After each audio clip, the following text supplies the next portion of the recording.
Pues vamos a empezar. Buenos días a todos. Ya queda nada, acabamos esta semana, así que vamos a por ella. En el nombre del Padre, del Hijo y del Espíritu Santo. Amén. Dios te salve María, llena eres de gracia, el Señor es contigo. Bendita tú eres entre todas las mujeres y bendito es el fruto de tu vientre, Jesús.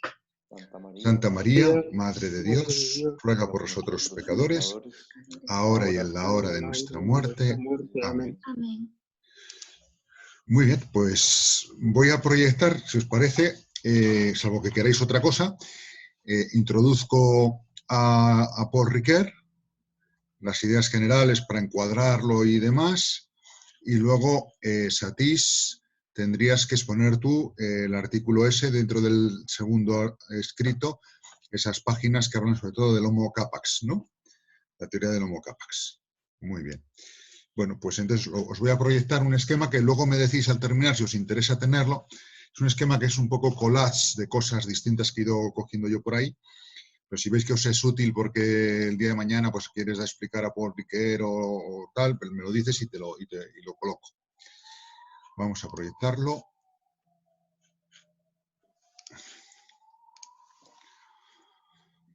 Muy bien. Bueno, en principio ya lo estáis viendo. Vamos a ver quién era Paul Ricoeur, que se ha convertido en uno de los antropólogos más influyentes, porque todo su pensamiento confluye en una visión del hombre. Una visión del hombre que tiene muchos elementos cristianos, por un lado, pero al mismo tiempo que tiene muchos elementos cristianos, también es un pensamiento, ¿cómo decir?, curioso, porque retoma cosas de Aristóteles y no le da corte llamarse neoaristotélico en ciertas cosas, ¿no? Él mismo a sí mismo, en una época en que eso no está de moda, pero al mismo tiempo, sin negar la naturaleza, no la afirma en un sentido fuerte, ¿no? Porque el hombre, ¿qué tipo de noción de persona tiene Paul Ricoeur? No es una noción estrictamente metafísica en el sentido clásico, ¿no?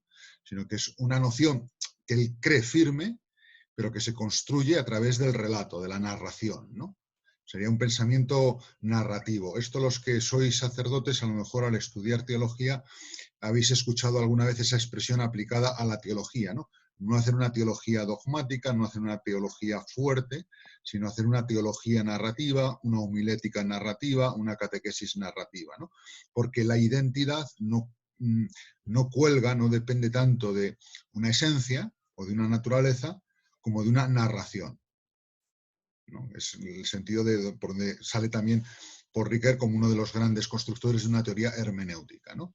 Lo cual no quiere decir que no haya identidad, sino que la identidad se descubre y se construye a través de la narración, no a través de una abstracción metafísica que llega a captar una esencia, sino a través de una hermenéutica, ¿no? Claro, ahí ya nos damos cuenta que enseguida están los dos polos, ¿no? Si la identidad de la persona depende de la narración, entonces lo que yo sé de la identidad de la persona es relativo, según lo narre, según lo cuente, que el problema siempre del relativismo, ¿no? Que aparece en el fondo de la cuestión hermenéutica, ¿no? O si por el contrario es una vía de acceso, la narración, a una identidad nuclear fuerte, ¿no? Entonces, en vez de llegar, por decirlo así, a la identidad a través de la abstracción de la esencia o la intuición de la esencia, si fuésemos fenomenólogos, llegaríamos a la identidad de la persona a través de la narración. Y la narración sería un cauce para llegar a algo sólido. Y por lo tanto, que hace una referencia también a la naturaleza. Una naturaleza que se prolonga en narración, narración que es interpretación de la naturaleza y complemento de esta, ¿no? Bueno, eso sería un poco para situar por qué Paul Ricoeur, que aparentemente Tiempo y narración, ¿no? Es una de sus obras más famosas, son casi todas de una exigencia de conocimiento lingüístico y de filosofía del lenguaje y de cultura tremendas. Sin embargo, lo que está haciendo es antropología, ¿no? Luego el artículo que veremos con Satís es ya de su antropología más positiva, ¿no? Yendo a subrayar los datos básicos de su biografía, ¿no? Nace en 1913, muere en 2005, formado Rennes y la Sorbona, huérfano de padre y madre desde muy temprano, es educado en una familia protestante muy devota y estudiosa de la Biblia. Ahí va a tener sobre todo un componente calvinista, también luterano, pero calvinista, ¿no? Catedrático de Filosofía, Estrasburgo y la Sorbona y Nanterre, París. Pero al final de sus años docentes e investigadores se muda a Chicago. Eso es algo muy curioso que pasa con varios filósofos franceses famosos, ¿no? Uno es este, otro es Jean-Luc Marion, ¿no? Que el dinero yanqui les atrae, pero más que el dinero, porque tenían la remuneración de un catedrático en París-Nanterre o en la Sorbona, no es nada malo, ¿no? Más que el dinero es el tema de la importancia que se les da. O sea, en Estados Unidos un buen filósofo es escuchado y se invierte en hacer buena filosofía, ¿no? En Europa, sin embargo, la filosofía está cada vez como un poquito más dada de lado, ¿no? Como que no es útil, ¿no? Sin embargo, paradójicamente, Estados Unidos, que es un país de la eficacia, ¿no? Valora mucho todos estos temas, ¿no? Bueno, por eso acaba en Chicago, ¿no? Otro que acabó por allí, por Estados Unidos, famoso fue, por ejemplo, Etienne Gilson, ¿no? Por Canadá, creo que fue, Estados Unidos y Canadá, del orden tomista, también ocurre lo mismo, ¿no? O, por ejemplo, los von Hildebrand, ¿no? Del ámbito fenomenológico, también acaban por Estados Unidos y ahora la hija o la nieta de von Hildebrand está de profesora de filosofía por allí. Bueno, nada más empezar la Segunda Guerra Mundial, reclutado, como es oficial por milicia universitaria, es capturado, nada más empezar, o sea, no tuvo casi ni que disparar un tiro, ¿no? Iba a un campo de concentración para oficiales, donde no es un campo como los de exterminio judíos, ahí llevaba una vida cómoda, relativamente cómoda, y ahí es donde se dedica a estudiar en profundidad los fenomenólogos y a Husserl, al quien traduce al francés en ese momento, ¿no? Prolífico, ¿no? Y bueno, vamos a leer esta cita porque nos pone en contacto con algunos de dos de los elementos que en su formación, dos de las ideas básicas que en su formación intervienen ahí. Juan de, ¿tú lo puedes leer? ¿Lo ves bien? Sí, a los 17 años. La cita esta, sí. A los 17 años era yo un espíritu curioso e inquieto. En lo que a la inquietud se refiere, hoy teniendo a relacionarla con la peculiar competencia que tenía lugar en mí entre mi educación protestante y mi formación intelectual.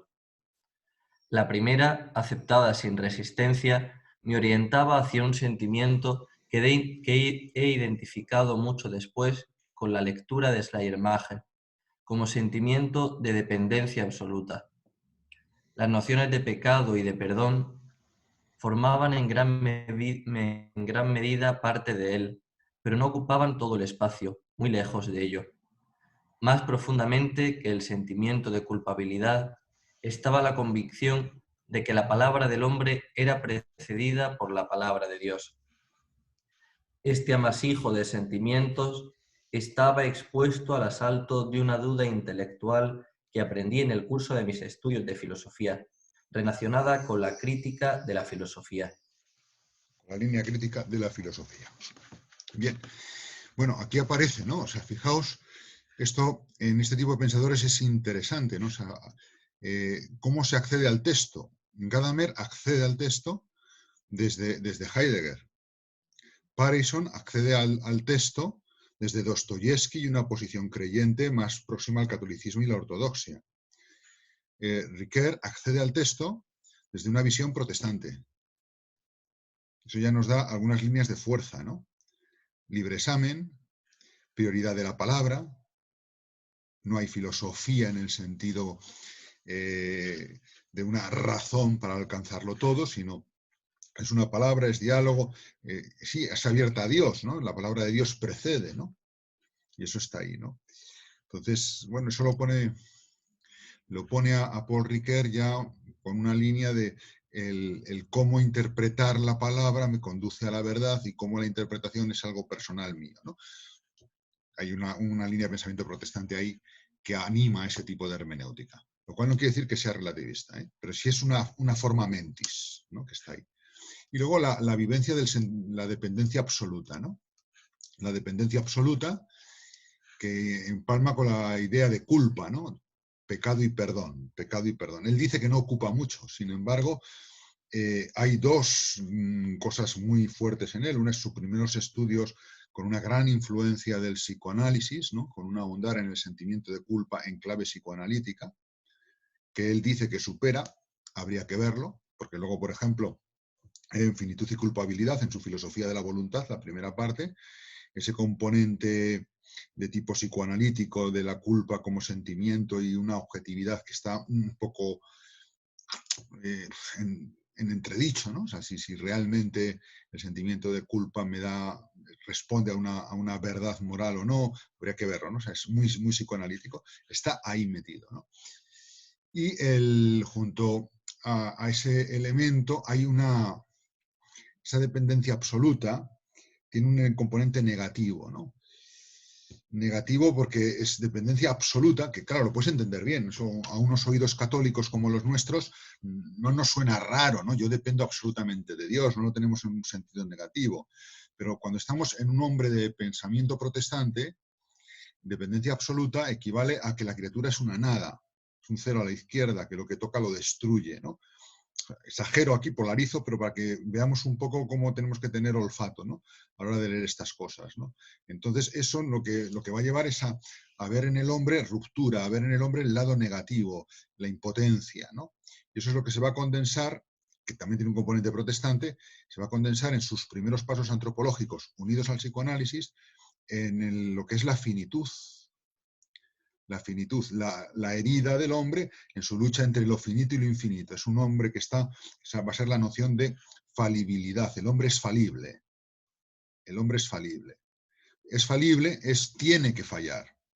Él dice ahí, sostiene que en el fondo hay un punto final a ese camino de la falibilidad que depende de la libertad del hombre, que está hecho falible, pero que no tendría por qué fallar, ¿no? Y va analizando en diferentes fases, en finitud y culpabilidad, pues lo que tiene que ver con la fractura en la inteligencia, la verdad, ¿no? La apertura al infinito y el límite del error y el fallo. Luego a la voluntad, ¿no? El deseo del bien, la apertura al infinito y el límite de la voluntad y el fallo. Y en la afectividad también, de una forma también muy bonita, pues es muy sugerente siempre, también complicado, ¿no? Pero en ambos caminos, por las tres dimensiones del ser humano, el hombre resulta como falible. Y el paso de la falibilidad al fallo de hecho queda un poco como voluntarista, ¿no? O sea, no es necesario que caiga, pero en el fondo vas a caer, ¿no? También es cierto que ese punto no es fácil de discernir, ¿eh? Porque el propio Santo Tomás de Aquino, cuando habla de lo contingente, dice que lo contingente acabará fallando. Lo contingente hace que algo pueda fallar, hará eso, es antes o después, es cuestión de tiempo que falle, ¿no? Pero aún así, Tomás de Aquino tiene una visión metafísica de lo creado, de lo finito, mucho más positiva, ¿no? que la que se percibe en esta obra de Paul Ricoeur, ¿no? A mi forma de ver, porque por ahí hay riquerianos que enseguida saltarían al cuello y me degollarían por decir estas cosas. Depende del contexto en que estés, ¿no? Porque es una de estas personas que ha quedado como autoridad, ¿no? En el mundo intelectual, ¿no? O sea, uno de ellos, que sabe muchísimo de Ricoeur, me llegó a decir, es que no se puede explicar hoy la antropología filosófica sin explicar a Paul Ricoeur, porque entonces te pierdes cosas esenciales del ser humano. Digo, bueno, que enriquece indudablemente. Ahora, no es, en mi opinión, el camino, ¿no? Aunque sí es alguien que hay que conocer y con el que hay que hablar y ver qué dice, ¿no? Entonces, dependencia absoluta, ¿no? Que va a ir ahí, ¿no? Bueno, lo de la culpa se va a ver muy bien en su camino filosófico, ¿no? Su íter filosófico, ¿no? Él va a partir de una teoría de la finitud del hombre, que se va a encontrar con el tema del mal y la culpa, el mal que él lo distingue normalmente entre el mal activo que comete y el mal pasivo que sufre, ¿no? Y ese mal pasivo que sufre, que me acontece, del que no puedo escapar, es el que eleva al final la última pregunta sobre el mal, porque el otro sí eleva preguntas, pero son menos, en su opinión, menos radicales, ¿no? La teoría de la finitud del hombre le va a llevar a el simbolismo del mal, ¿no? Y que sería, ¿qué quiere decir esto del simbolismo del mal? Hay un misterio en el mal, como todo misterio, si lo intento racionalizar, lo elimino de una manera injusta, no resulta racionalizable, las posturas que racionalizan el mal serían injustas con el mal, no van a responder a la culpa del hombre y a su deseo de respuesta, y así no podría el hombre vivir. Es una necesidad vital tener algún tipo de respuesta creíble al mal que le ocurre. Si no tengo esa respuesta creíble, la vida se puede hacer insoportable, ¿no? Entonces necesito de alguna manera una respuesta creíble. Si la racionalización metafísica tipo Leibniz, tipo optimismo metafísico, no nos satisface, ¿cómo puedo yo abordar el mal? Que es ese misterio, ese mal que toca al hombre falible. Pues para hacerlo necesito ir a lo que ha hecho el hombre a lo largo de la historia. ¿Qué ha hecho el hombre a lo largo de la historia? A través de símbolos, explicar el mal. Más que explicar, convivir con el mal. No puedo explicarlo, pero me acerco a él con este símbolo y a través de ese símbolo, pues puedo convivir. Ya no me resulta tan insoportable como algo que no tiene sentido, ¿no? Estos símbolos son los que se expresan luego en relatos, que construyen los mitos y los diferentes tipos de mitos que bueno, luego veremos un poquito, ¿no? Hasta llegar pues eso, a propuestas más sapienciales, ¿no? Entonces, ahí el hombre no explica el mal, pero sí toca, por decirlo así, la raya del mal y puede vivir con él, incluso dar un sentido hasta cierto punto, ¿no? Claro, eso implica que el camino para afrontar el tema del mal no es el metafísico clásico, no es el racionalista, no es el de la teología revelada, sino es un camino hermenéutico. En ese camino hermenéutico de los textos simbólicos y míticos que el hombre ha hecho, el hombre a sí mismo va adaptándose, interpretando el mal e interpretándose a sí mismo a la luz del mal, construyendo su identidad a la luz del mal, de manera que llega a ver quién es él también, ¿no? Tiene el hombre por eso una identidad hermenéutica, ¿no? Ese camino hermenéutico es el que permite superar esa escisión clásica del siglo XX y finales del XIX entre ciencias naturales y del espíritu, con raíces fenomenológicas, ¿no? Pero el hombre, con este camino de interpretación, de hermenéutica, llega a comprenderse a sí mismo. Es una forma de hacer, de hecho, antropología. De manera que llega incluso a definir al hombre como el animal hermenéutico. Bien, ese sería un poquito desde dónde arranca, ¿no? Y por qué va hacia esos mitos, ¿no?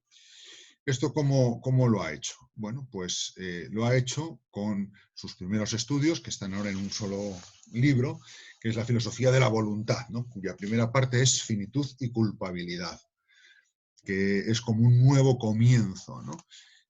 No quiere partir de algo que sea abstracto, racionalista, objetual, ¿no?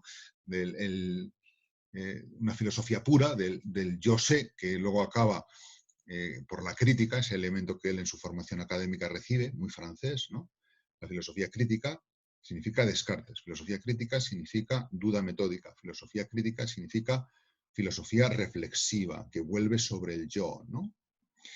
Significa también kantiana, ¿no? Bueno, pues es el paso del yo sé al qué sé yo, ¿no? O sea, la duda, si yo emprendo ese camino, acabo en una especie de escepticismo, ¿no? ¿Y cómo salgo de la duda, ¿no? Bueno, pues él va más a la acción, y es un subrayado siempre, más que el hombre de las ideas, el hombre de los conceptos, se trata de ver la acción. Y ahí empalma con una tradición que el referente más clásico es Blondel, en la tradición francesa, Maurice Blondel, ¿no? que estudia ahí precisamente el tema de la voluntad, ¿no? En la acción de decidirse, de querer, el hombre encuentra un hiato entre lo querido de hecho y lo que realmente quiere de fondo, ¿no?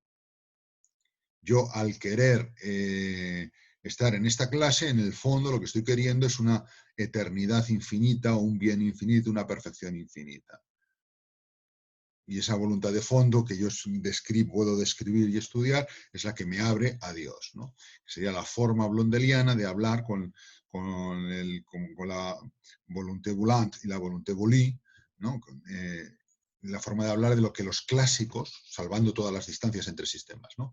Lo que la escolástica habla de la voluntas ut natura y la voluntas ut ratio, ¿no? Sería el paralelo, ¿no? La voluntas ut natura, esa apertura que me mueve, que me hace tender a cualquier bien, a todo bien, a un bien infinito, y que hace que todo lo que entre bajo el aspecto de bueno sea querible y amable. Y luego la voluntas ut ratio, lo querido ahora en concreto, que es la que me presenta este bien concreto bajo o dentro de ese horizonte que ha abierto la voluntas ut natura. El camino de Blondel no es el camino de análisis de facultades de Tomás de Aquino, es un camino deductivo en ese sentido, sino es un análisis de la acción, y en la acción precisamente descubrir esas dos dimensiones. Bueno, Ricoeur, ¿qué es lo que pide? Ricoeur pide ir a la acción que luego se narra, ¿no? Y bien. Entonces, en la vida que actúa es donde, no voy a repetirme más, aparece esa falibilidad del hombre por la desproporción de su ser. Eso lo ve en las acciones del pensamiento, las acciones de la voluntad, las acciones del sentimiento, de la afectividad, ¿no? Y luego, para explicar el mal, pasa del símbolo al mito y a la metáfora, ¿no? La metáfora adquiere en Ricoeur un peso casi metafísico, ¿no? Casi metafísico. Claro, como es una metafísica que ha nacido de la acción, del obrar, en este tipo de discurso que va a hacer sobre el hombre Ricoeur, la ontología de la persona va a tener siempre un componente esencialmente ético. En eso coincide con uno de los rasgos de ese otro pensador fenomenólogo, Emmanuel Levinas, ¿no? Va a tener una preponderancia la visión ética del hombre. Hablar del hombre va a ser hablar del hombre responsable, del hombre ético, del hombre que tiene que tomar decisiones y justificárselas, ¿no? Bien. Hay un tema interesante dentro de la falibilidad, que es el sentimiento por el que el hombre tiende a escapar de esa falibilidad, que es lo lábil, la labilidad, ¿no? La maldad del hombre se percibe a través del sentimiento de contingencia que pone al hombre frente a su falibilidad. Yo puedo fallar y soy contingente en mi existencia, ¿no? Por medio de este sentimiento me doy cuenta de que no podría no haber existido, pero al mismo tiempo nuestra imaginación, a través de la razón, se nos mueve hacia el concepto de infinitud, hacia un concepto de razón trascendental que nos permita trascender nuestra propia contingencia. Y ahí es donde aparece el sentimiento de labilidad, ¿no? Que es el que me hace pasar de un poco, está en esa ambigüedad, ¿no? Ante la posibilidad de no existir, ¿no? Y trascender, ¿no? de mi propia pequeñez o contingencia, ¿no? Bueno, pues esto sería un poquito la introducción desde su biografía y desde donde se plantean las cosas. Y ahora pues vamos a ver en este momento un poquito más el camino que él hace en ese hombre falible para intentar superar lo que es el responder, o ver qué respuesta se puede dar al tema del mal en el hombre. Fijaos que es siempre como el hombre es falible, el hombre que experimenta la labilidad, el hombre que se encuentra y padece el mal. O sea, estamos siempre en un componente que es triste, ¿no? O sea, estamos viendo el lado oscuro de la persona humana, que es muy importante y es muy interesante, pero está como focalizado ahí. Y en todas estas descripciones aparece tintes de tipo freudiano, ¿no? Del tipo de psicoanálisis. Bueno, pues el mal va a tener como tres niveles. El mal, el que va a conceder más importancia, es el del estadio de la sabiduría, ¿no? El nivel de narración del mito, es el primer escalón para racionalizar el mal, pero ya no con esa racionalidad de tipo abstracto, conceptual, ¿no? El mito permite al hombre asumir el lado tenebroso de nuestra vida y ponerlo en relación con el lado luminoso, ¿no? Y suele explicarse a través de diferentes tipos de cosmogénesis, creaciones del hombre, etc. Ahora veremos un poquito más. El estadio de sabiduría surge cuando el nivel mítico, la explicación mítica, la persona cae en la cuenta o la humanidad cae en la cuenta, porque ahí él, claro, a veces aquí nos puede salir otra vez el tema de Hegel. Claro, la búsqueda de la respuesta al mal que hay en mi vida resulta que es una respuesta que no es estrictamente personal, sino que me la encuentro objetivada en relatos de la humanidad. O sea, ¿quién es el sujeto que da la identidad? ¿Soy yo o es el hombre como humanidad? En el fondo es el todo, ¿no? O sea, al final sería un poco también el decir, él no quiere estar ahí, pero en el fondo sería la cuestión de Hegel. Otra vez nos sale el tema de Gadamer. Acordaos cómo es la sombra permanente de escapar de Hegel, que no se consigue escapar de Hegel del todo, por más que se intenta desde estas posturas, ¿no? No sé si se ve ahí en qué sentido está Hegel, ¿no? El sentido en que está Hegel es ¿quién ha construido los mitos? ¿Quién ha construido la sabiduría? ¿Quién ha construido lo gnóstico? No lo construyo yo, sino que me viene construido por el relato. Y ese relato tendría una prioridad, ¿no? Sería algo en el fondo que es una especie de super yo o de super sujeto que me absorbe a mí, ¿no? Entonces, bueno, estaríamos en la misma pregunta, ¿no? En los hermeneutas estos, la persona humana y su esencia queda como absorbida o corre el riesgo de ser absorbida por el todo, ¿no? Bien, pues cuando nos encontramos con el mal sufrido, el mal padecido, los hombres dolientes aquí y ahora, la respuesta de las cosmogénesis y demás resulta insuficiente, ¿no? No es convincente, ¿no? Entonces hace falta algo que dé un paso más adelante, y es cuando él habla de cómo toda esa experiencia del mal sufrido se transforma en lamento, ¿no? La queja, el lamento, el lloro, ¿no? ¿Hasta cuándo? ¿Por qué me ha venido este mal a mí? ¿No?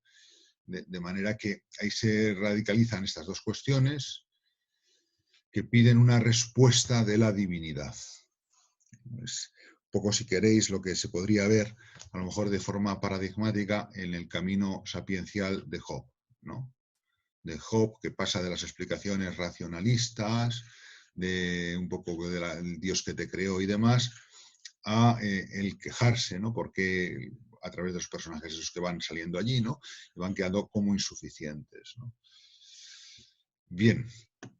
En fin, lo que Riquer va a decir de este paso es que aquí hace falta algo más, porque esa queja, ese lamento, es todavía muy individual. La respuesta sapiencial adolece muchas veces de individualismo, ¿no? Él, en su estudio del hombre, va a tener siempre un polo interpersonal, la alteridad, ¿no? El papel del otro.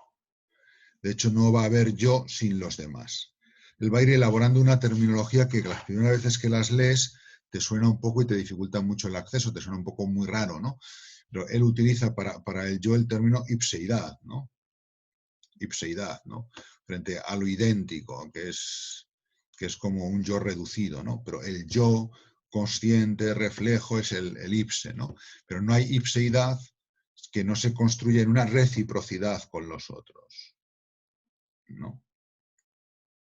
Es el papel del otro en la construcción del yo, ¿no? No hay ipseidad que no sea con los otros, porque el reconocimiento de mí mismo, que forma parte de mi identidad, yo me reconozco, es caer en la cuenta de que yo soy yo, pero solamente eso es un primer paso, que en el libro que luego nos mostrará Satís es lo que hace la primera conferencia, ¿no? Es el reconocer la identidad, identificarme, yo me identifico. Pero luego viene el segundo paso, que es donde entra todo el tema del hombre capaz, que es yo me reconozco y veo mi ipseidad. O sea, yo vuelvo sobre mí mismo, no es hay un yo, sino yo soy yo que tiene esto, que puede esto, que es capaz de esto otro, que le ha pasado esto, ¿no? Esa ipseidad que sería como una vuelta reflexiva sobre el cogito cartesiano. No solamente hay cogito, sino que el cogito se cogita a sí mismo y se da cuenta de todo lo que hay en él. Es lo que haría Descartes según va avanzando en la duda metódica. Ver todo lo que hay dentro del cogito es como ir haciendo aflorar, ir reconociendo todo lo que hay en uno. Lo que pasa es que no lo hace en plan racionalista cartesiano, sino que lo hace en plan hermenéutico, ¿no? Pero es también reflexivo a través del lenguaje de la narración. Entonces, el hombre con sus narraciones, al narrarse a sí mismo, reconoce quién es él. No solo se ha identificado, primer nivel de reconocimiento o sentido del reconocimiento, sino que se reconoce él mismo y se hace consciente a sí mismo en la acción narrada, no en el concepto conocido, en la acción narrada. Y entonces soy capaz de saber, soy capaz de no sé qué, no voy a decir más cosas porque luego las tiene que explicar Satis, ¿no? Ese sería el segundo nivel del reconocimiento. Y luego vendría un tercer nivel, que es cuando culmina esto. Ese reconocerme no es posible si no se da con un reconocer, ser reconocido por los demás. Yo descubro en mí la necesidad de ser reconocido por otros. Al ser reconocido en mi seidad por otros es como el ipse, el yo, este yo que no es el yo cartesiano, sino que es un yo activo, que es un yo que se narra, ¿no? Por eso la palabra ipseidad, ¿no? El self sería en inglés, ¿no? O la, como dice también él, la selfness o algo así, ¿no? Este sentido del yo reflexivo, ¿no? En la acción, tiene que integrar, acoger la interpersonalidad. Y entonces yo, al verme reconocido tal y como yo soy en mi verdad personal activa, yo también quedo como reconocido, reconozco a los demás. Y es el sentido último del reconocimiento como gratitud, ¿no? Le quedo a usted muy reconocido, porque usted me ha tratado reconociéndome en lo que yo soy realmente, ¿no? Entonces, un poquito ese sería el juego en 3 pasos que iría intentando hacer Ricoeur, ¿no?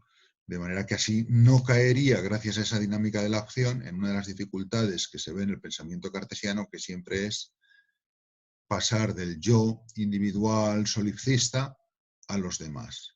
Él en la acción descubre esa necesidad de reciprocidad. Al no partir del concepto y de la conciencia, sino de la acción, se superaría la aporía de la interpersonalidad. No habría trampa solipsista, ¿no? Sería un poquito el planteamiento en el que está, ¿no? Bueno, en medio también aparece, volviendo un poco a este esquema, la respuesta más de tipo gnóstico, ¿no? Una realidad cuasi física que nos afecta desde el exterior, que nos sobreviene, ¿no? La gnosis ofrece una respuesta, pobre, pero la ofrece, ¿no? Y con peso. Bueno, ¿cómo hace estos diferentes niveles él? Pues él lo hace partiendo de los símbolos, el estudio de los símbolos. ¿El símbolo qué es? Símbolo es lo que da que pensar. Símbolo se propone y me da que pensar, ¿no? Y él habla de la mancha, ¿no? Que aparece en Job, por ejemplo, cuando se habla de si ha cometido sin darse cuenta un pecado o si es un pecado de sus padres, no está manchado, ¿no? La desviación, ¿no? Que es el sentido estricto del pecado, y luego la carga o el peso, ¿no? El mal es una mancha, el mal es una desviación, te has salido del camino, es un pecado. El mal es un peso que te oprime y que te impide ser feliz, ¿no? O sea, son los 3 símbolos con los que la humanidad en sus relatos expresa el mal, ¿no? De estos 3 símbolos se irían enumerando en diferentes mitos, ¿no?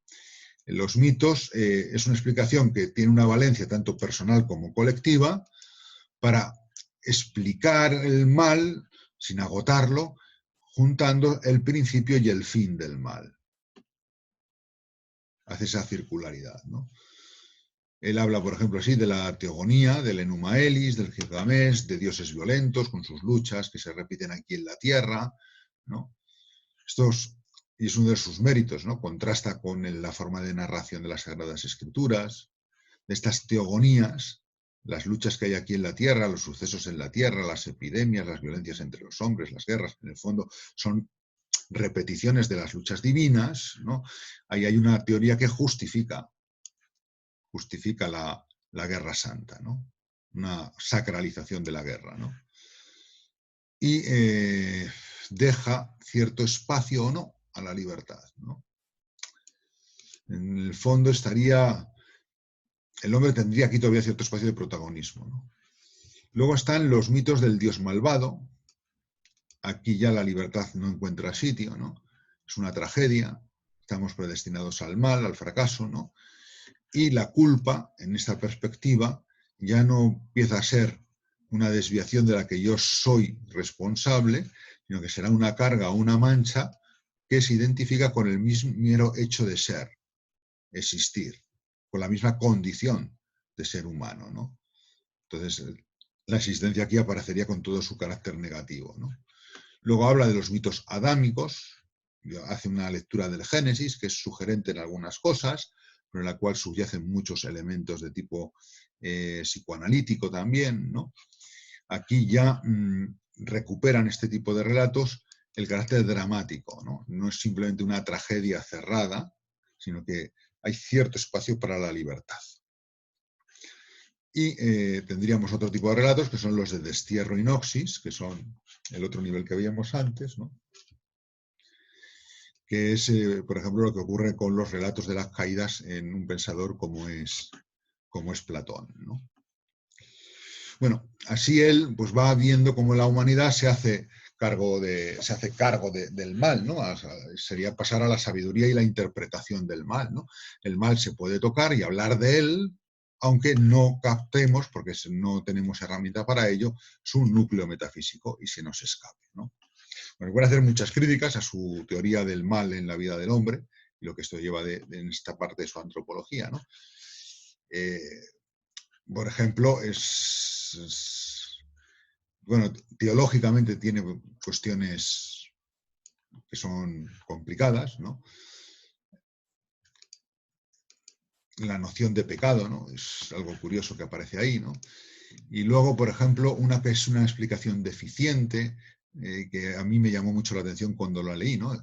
Como Ricoeur señala el origen de la conciencia moral en la culpabilidad, ¿no? O sea, mi conciencia se despierta con la culpabilidad. ¿No será más bien al revés?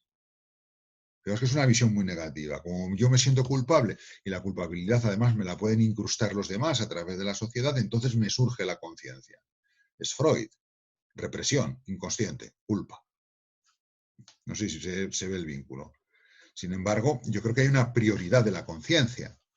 Yo me siento sanamente culpable porque tengo una conciencia que me pone en contacto con mi experiencia moral, con lo bueno, con lo que es realmente bueno para mí, como ser personal, con una dignidad personal, ¿no? Entonces, como yo tengo esa conciencia, al vivir algo que me desvía, la conciencia me produce remordimiento. O al revés, la conciencia me produce gozo en el bien. Pero hay una prioridad de la conciencia sobre la culpabilidad. No es que la culpabilidad cause la conciencia, sino que porque tengo conciencia, vivo la culpabilidad. Luego la podré vivir de una manera inmadura, de una manera enfermiza, de una manera psicótica, ¿no? Escrupulosa, lo que sea, ¿no? Que puedo haber vivido una infancia o en una sociedad en que la represión sea muy grande, ¿no? Pero bueno, yo creo que es una de las afirmaciones que a mí me llamó la atención que estaba ahí, ¿no? O cuando está hablando del origen del mal y la serpiente, que en Génesis, esto ya para los que habéis estudiado teología o estáis haciendo también teología, la serpiente en Génesis está mostrando cómo el mal tiene una dimensión que trasciende la libertad humana, tiene un origen que supera al hombre, ¿no? O sea, el hombre es bueno. Y aunque está ahí, que es libre, que su libertad se separe del bien, se debe a alguien que no es él, ¿no? En ese sentido, la exégesis de Génesis va por ahí. Sin embargo, la exégesis que hace, la interpretación que hace del mito adámico Paul Ricoeur, es una interpretación en que la serpiente es una mera proyección, otra vez nos sale aquí término psicologista, una proyección externa del mal en el hombre. O sea, la serpiente no es real, no está simbolizando al maligno o al tentador. La serpiente, en el fondo, es como yo proyecto hacia afuera, me quito de mí el origen del mal, como me exculpo, por decirlo así. Sería el mecanismo psicológico, es una proyección, ¿no? O sea, la serpiente no es distinta del ser humano, no es distinta de Adán, ¿no? La serpiente es Adán proyectado hacia afuera, ¿no? Y eso aparece ahí, ¿no? Todo eso hace que el mal vaya apareciendo como algo necesario, algo que persiste en el mundo, al yo, que está en nuestra propia naturaleza, ¿no? Bueno, son de esa parte de su antropología, yo creo que son cuestiones, tanto algunas teológicas, otras filosóficas, que quedan ahí, en la sombra negativa, ¿no? Por último, en esta introducción al pensamiento de Paul Ricoeur, del hombre como animal hermenéutico, él va a ir elaborando una visión más positiva, ¿no? Aunque sus principios han sido estos, ¿no? Cogiendo los elementos de la comprensión de sí, de la tradición reflexiva, de dar sentido a la persona, un mundo con sentido de la tradición fenomenológica, y luego el camino hermenéutico para conseguir dar cuenta de la experiencia plural y multiforme, ¿no? Esto crea una relación entre naturaleza y persona que no es opuesta. La naturaleza es de dónde se proviene y a dónde se adviene. Por eso la persona es el acontecimiento central, ¿no? En la antropología, ¿no? de Ricoeur, ¿no? Y cuando va a responder a esto, va a responder con una especie de descripción fenomenológica del homo capax, el hombre como capacitado. La persona es libre, puede actuar responsablemente, no es el ser del sujeto, ¿no? Es el capable human being, ¿no? Human being, que luego veremos. Él va a enumerar diferentes capacidades a lo largo de sus escritos, algunas luego las veremos más despacio, ¿no? El hombre es el hombre capaz de decir, la persona desde el lenguaje, la capacidad de hacer, la persona desde la acción, el sí mismo, la ipsidad, como aquel que es capaz de obrar según intenciones y producir una obra por su propia iniciativa. El hombre es el que es capaz de narrar, la identidad narrativa de la persona. El hombre es capaz de ser responsable, y aquí luego veremos un diálogo como con la responsabilidad, el diálogo con lo que sería la imputación, ¿no? Que significa imputar o no imputar. Y el hombre es un ser que es capaz de prometer y recordar, que van muy ligados, ¿no? Promesa y memoria. Por eso, responsabilidad, promesa y memoria nos conducen hacia una antropología que tiene un carácter profundamente ético. Muy bien, pues nos quedan 4 minutos. No sé si he corrido mucho y si se me ha entendido o lo que sea. Si ¿os interesa que os cuelgue esto ahí en la carpeta? ¿Lo queréis? Sí, por favor. Sí, vale. Entonces, ahora, cuando esta tarde lo dejaré ahí. En estos minutos, ¿alguna observación, alguna pregunta que se os ocurra?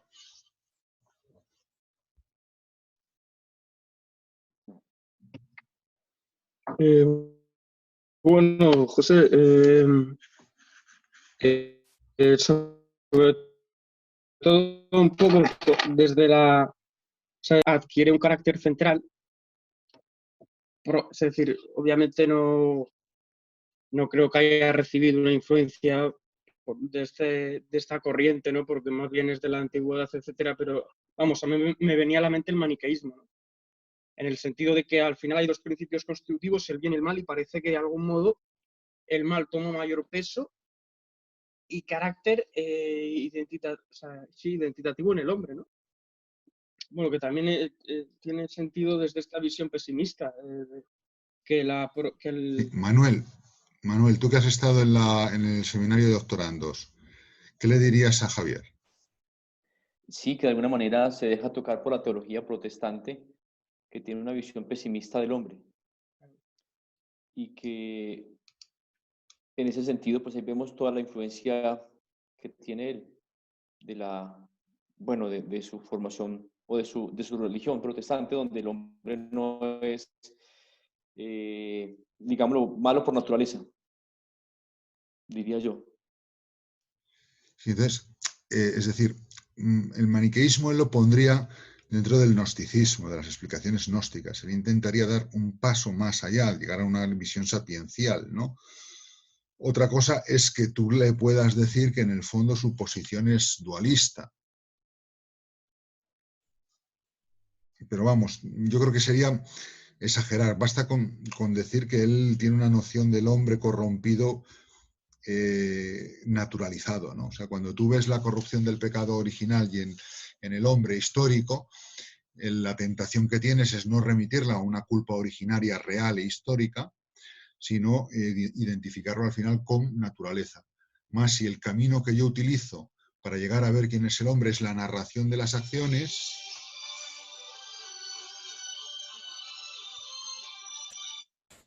si el camino que yo utilizo es...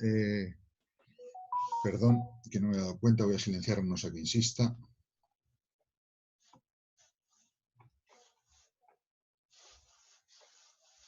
A ver, ya está.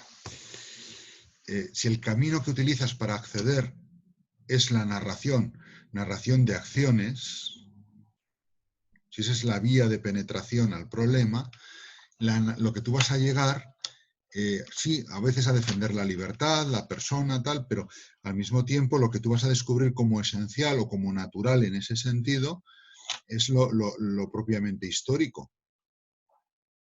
O sea, al final haces una naturalización de lo histórico por el camino que has emprendido.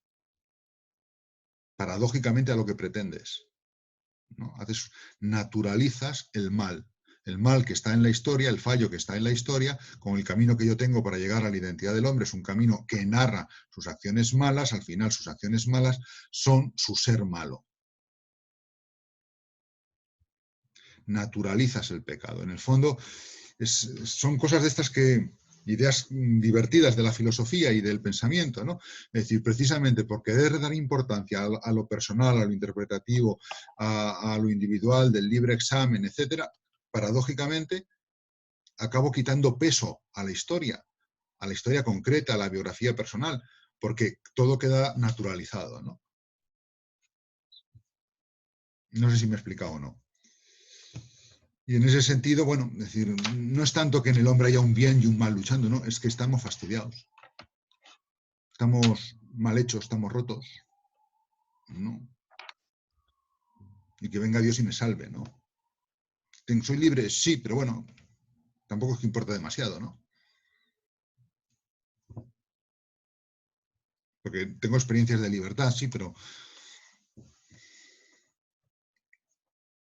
Bueno, ¿alguna pregunta más? Sí, Juan de.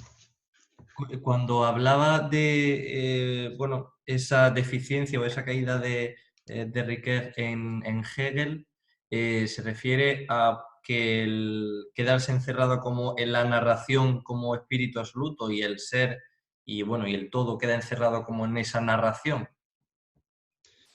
Sí, o sea, al final la tentación de él, y él también tiene la tentación de convertirse en el intérprete, ¿no? De eso.